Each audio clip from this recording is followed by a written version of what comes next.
অ' ধন্তি এইখিলাচোন।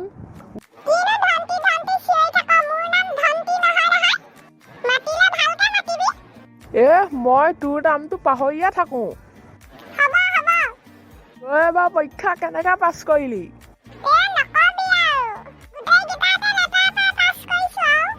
তই বহুত ভালকৈ পাছ কৰিছ ধোন।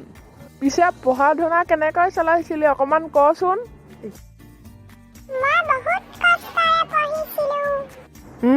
গম পাইছোঁ বাৰু। কচোন তোৰ পঢ়াৰ কাহিনীটো তই কেনেদৰে পঢ়িছিলি বাৰু কচোন।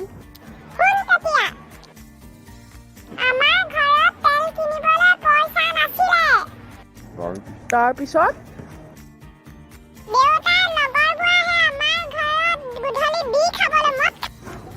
তেতিয়া তোৰ অসুবিধা নহয়নে?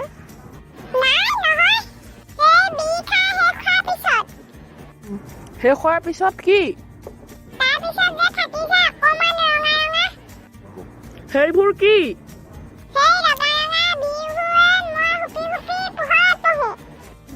হয় নেকি?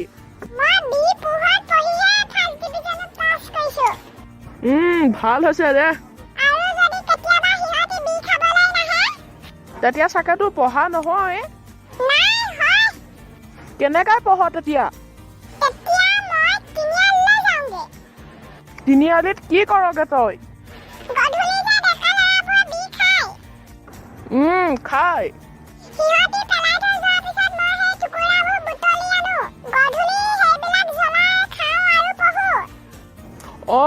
ঠিকেই আছে দে।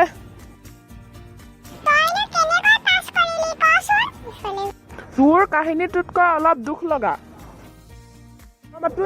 আমাৰ দিনত চিগাৰেটৰ পোহৰত পঢ়িবলৈ সেইবিলাক নাছিলেই নহয়। মই জোনাকী পৰুৱাৰ পোহৰত পঢ়িছিলোঁ।